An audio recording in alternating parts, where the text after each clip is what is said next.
Hello tout le monde, je reviens avec une nouvelle vidéo. Il s'agit de mes favoris du mois de janvier. On reprend les bonnes habitudes. Bon, j'avais déjà repris le mois dernier. Donc avec les favoris, je te présente donc 4 livres. Ouais, sur 9, je t'en présente quand même 4, ce qui est énorme par rapport à d'habitude. Je te présente 2 séries et un film. Donc c'est parti.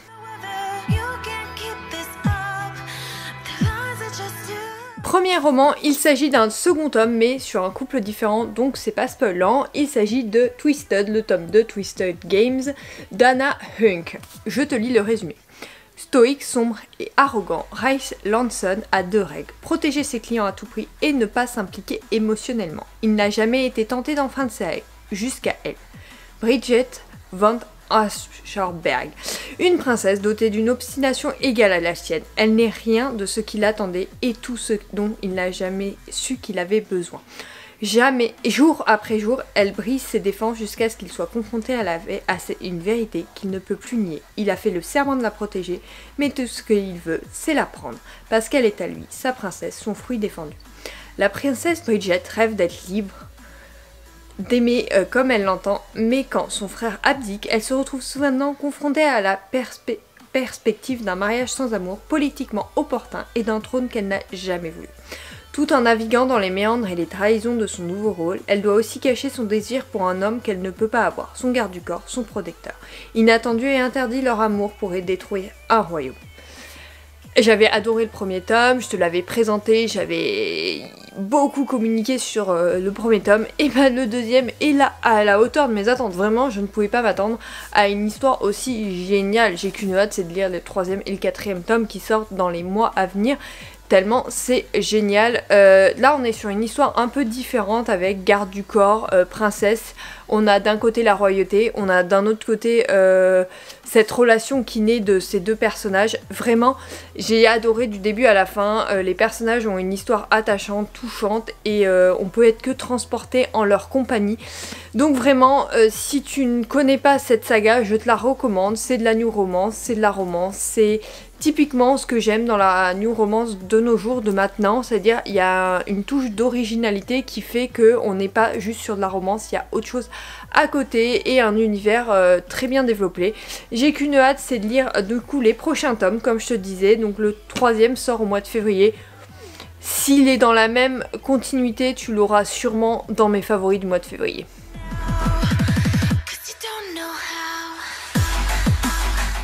Ensuite, je viens te présenter un roman, c'est le dernier de ma pile à lire de Noël. Il s'agit de Le mec du chalet d'Emily Jurius, que j'ai beaucoup aimé.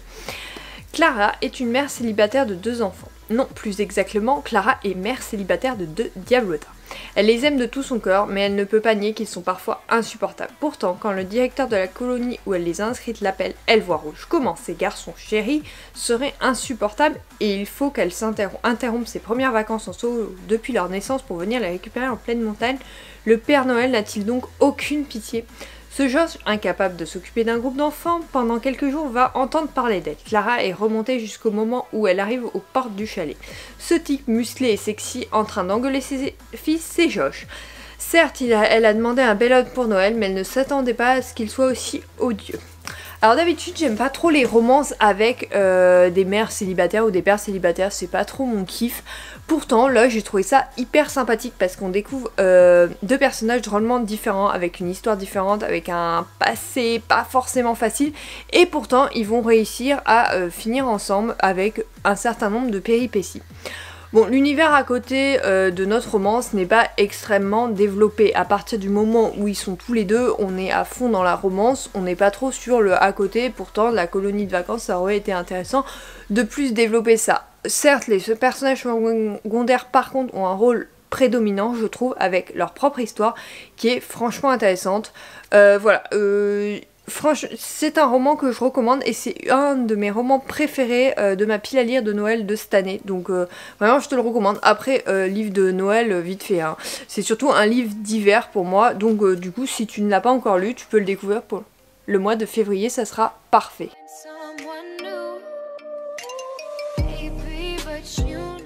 Ensuite, roman suivant, il s'agit de Un hiver pour te résister de Morgane Moncomble. Star montante du patinage artistique, Lily n'a qu'un seul objectif, remporter la médaille d'or aux mondiaux. Lorsqu'elle rencontre son nouveau partenaire, elle est aux anges. Son modèle de toujours, c'est lui, Orion Williams, l'homme qu'elle se surprend à mépriser dès leur première rencontre. Champion maudit, Orion ne rêve que d'une chose, arrêter le patinage artistique. Quand son coach lui impose une dernière partenaire, il craint qu'elle finisse comme toutes les autres, blessée ou pire. Sa plus grande fan, c'est elle, Lily Franz, la femme avec qui il doit cohabiter pour les 4 prochains mois. Malgré leur début houleux, c'est dans la tragédie que Lily et Orion se rapprochent en espérant remporter la première passe. Mais à quel prix ? Alors, c'est la suite de celui-ci, donc un roman pour te pardonner, enfin la suite, c'est dans la même saga, dans le même type de roman, mais alors avec un couple totalement différent. C'est pas du tout spoilant, hein. Tu sais que mes favoris, j'essaye qu'ils soient le moins spoilant possible, donc je prends pas souvent de suite de saga avec le même couple. Là, on découvre un nouveau couple avec l'univers du patinage artistique. Oh, que cet univers m'a passionné du début à la fin. Franchement, je trouve que la romance se développe vachement bien avec leur soif de victoire, comme leur soif de découvrir l'un l'autre, que finalement ils sont attirés. Il y a plus que le patinage artistique dans leur vie, il y a aussi des sentiments qui commencent à se développer et vraiment j'ai adoré. Du début à la fin, l'auteur a su me surprendre entre drame, comédie, détermination, univers du patinage, mondiaux. Franchement, j'ai été surpris à chaque chapitre. Je peux que te le recommander. Celui-là, il est vraiment topissime et il est parfait pour l'hiver. Bon, bah, on s'en doute. Le prochain sort pour le printemps et j'ai qu'une hâte, c'est de me plonger dedans. Je préfère même celui-là au premier, hein, pour te dire, vraiment, elle a mis la barre très haute, donc à voir si les suivants seront aussi spectaculaires.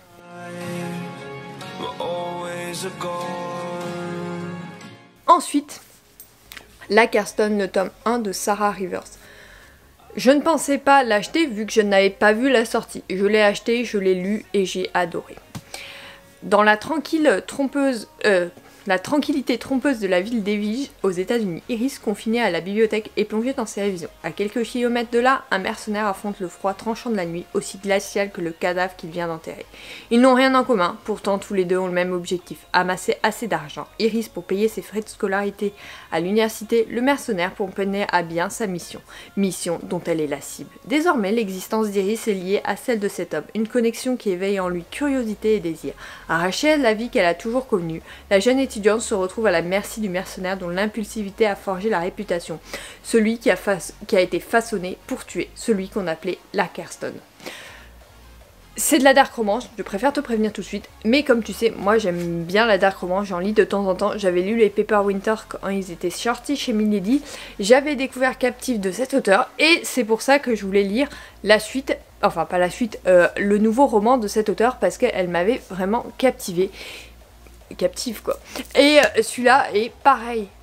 La même chose, on découvre un roman génial, on découvre des personnages dramatiques avec un univers hyper sombre, des personnages problématiques auxquels on ne devrait pas s'attacher, mais pourtant qui arrivent à nous charmer parce qu'ils ont un petit truc en plus. Certes, j'aurais voulu quand même que Kay, donc Lackerston, on ait son point de vue. On l'a pas, peut-être qu'on l'aura dans le tome 2, je ne sais pas, mais en tout cas j'ai qu'une hâte, c'est de découvrir le second tome. Je pense que je vais surveiller sa sortie parce que il est vraiment génial celui-là. Voilà, en dark romance, je pense qu'un jour il faudrait que je te fasse un classement des dark romances, mais ceux-là, ils arriveraient dans le top parce qu'ils sont géniaux. Si tu lis la dark romance, je te recommande les Captives, d'ailleurs t'es posé dessus, hein. C'est mon trépied les Captives. Et je te recommande celui-là parce que, waouh, truc de malade.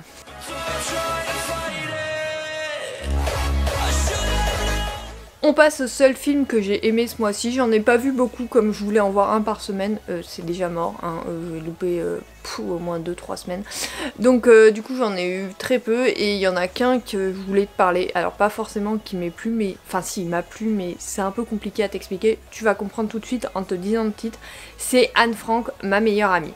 Donc l'histoire est inspirée de l'amitié réelle entre Anne Frank et Anna Goslar d'Amsterdam sous l'occupation nazie jusqu'à leur retrouvaille douloureuse dans un camp de concentration. Bon, là on a le film est construit, on a deux parties, donc c'est un film documentaire évidemment qui se base sur le livre du même titre écrit par Anna, donc Anna Goslar, qui a écrit ce livre. Il est sorti il y a quelques années et il a été donc adapté sur grand écran et c'est Netflix qui le diffuse, il me semble, en ce moment. Donc on a, d'un côté, elles vivent leur vie de jeunes filles adolescentes avec les amours, les amitiés et tout ça, sous l'occupation. Donc là, elles ont leur symbole comme quoi elles sont juives. Et après, on a le parallèle avec leur camp de concentration, enfin surtout celui d'Anna, le côté d'Anna, et pas celui d'Anne Frank, parce que du coup, elle va revoir Anne Frank, mais vachement plus tard. On va avoir un parallèle entre le moment où elle rentre en camp de concentration, où Anna rentre en camp de concentration, pensant que Anne Frank est en Suisse, et pas du tout en fait. Elles vont se retrouver là-bas, mais pas être dans le même endroit. Anne Frank en mourra là-bas de maladie. Anna s'en sortira et retrouvera le père d'Anne Frank, il me semble, parce qu'elle a perdu ses parents. Il me semble que c'est comme ça que ça se finit. On a un résumé de ce qui se passe à la fin. En tout cas, je trouve que c'est très intéressant de voir ça, parce que la Seconde Guerre mondiale, ça va faire des années que c'est passé. Et il y a de moins en moins de personnes qui peuvent nous en parler, et je trouve que c'est intéressant d'adapter ces romans en film, parce que c'est beaucoup plus accessible. Ceux qui aiment pas lire vont se tourner vers le film, on peut les diffuser, que ça soit au collège ou au lycée, pour un peu montrer ce qui s'était passé à cette époque, et je trouve ça hyper intéressant que ce soit fait. Et là, dans la manière où c'est fait, étant adolescent, je pense que du coup on se retrouve dans les personnages, et c'est encore plus violent la réalité des camps de concentration. Mais en tout cas, j'ai trouvé ça très instructif et très intéressant. Je ne connaissais pas le livre de Anna, mais je me serais curieuse de me le procurer pour le découvrir. Anne Frank, je l'avais lu il y a quelques années maintenant, je l'ai lu plusieurs fois, j'ai dû le lire au collège et je l'avais relu parce que voilà, j'avais envie de le relire, il était dans la bibliothèque. Donc très intéressant, instructif, je te le recommande, et je le recommande à, je pense, tous les adolescents à partir de la 4ème, 3ème, il faut qu'ils l'aient vu quoi. Vraiment, je pense qu'il est instructif et pas si violent que ça, comme pourraient l'être certains. Oui, il y a la violence des Allemands, mais c'est pas violent, enfin on n'a pas des scènes extrêmement violentes. On voit la violence psychologique et tout ça, mais on voit pas la violence physique, enfin elle est plus sous-entendue, voilà.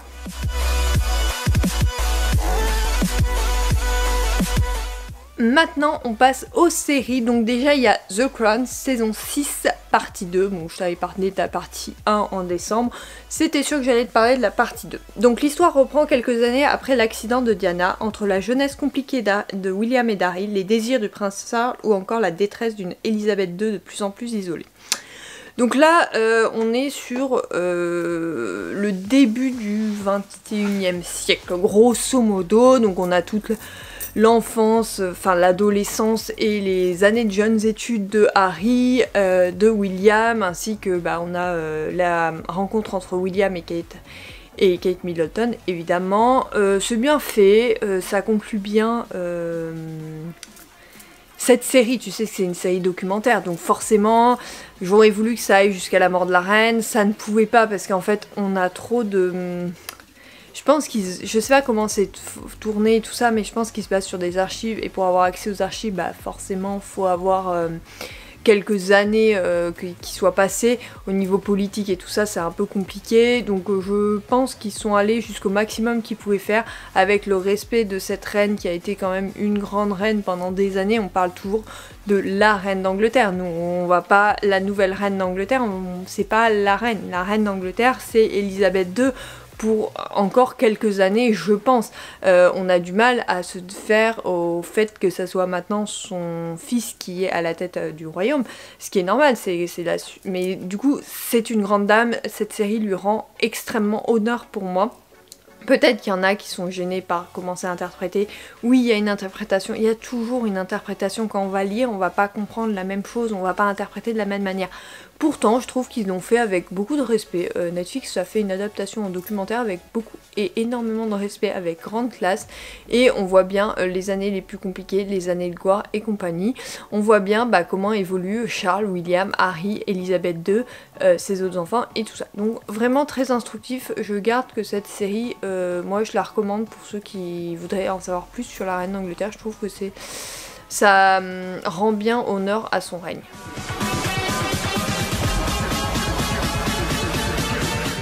En fait, tu vas me dire que je fais que des documentaires ce mois-ci.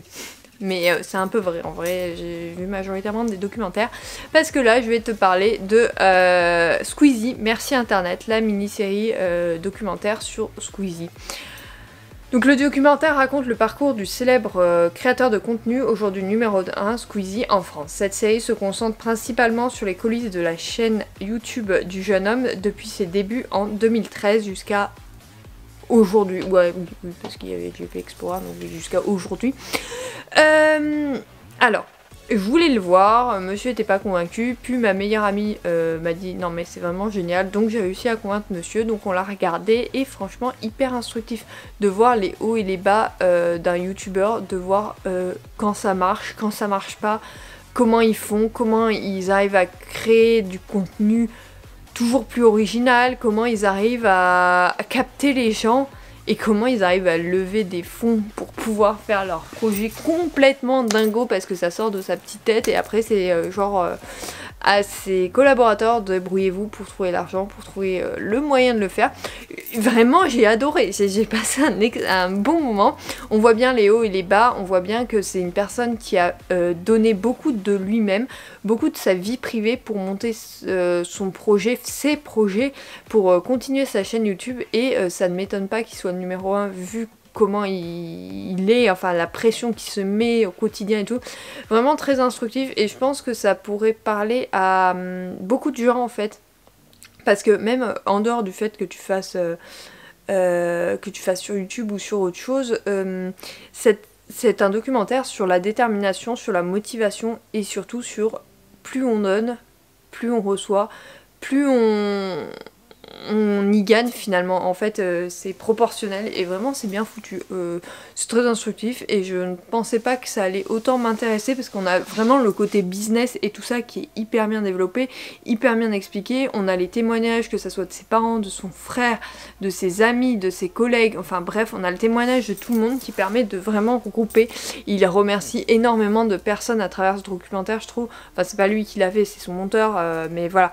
Et je trouve qu'il remercie vraiment que ce soit le public comme ceux qui l'ont aidé à devenir, à arriver où il est aujourd'hui.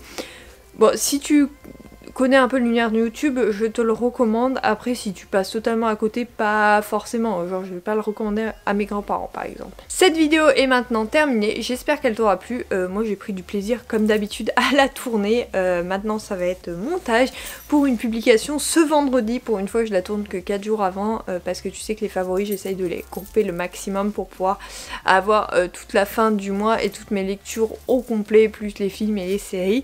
En tout cas, j'espère qu'elle t'aura plu. N'hésite pas à me dire les livres, les films et les séries qui t'ont marqué ce mois-ci, comme ça je pourrais peut-être piocher dedans pour les prochains mois. Sur ce, je te fais de gros bisous et je te dis à la semaine prochaine pour une nouvelle vidéo, à mardi pour un nouveau Wiki Vlog. Bye!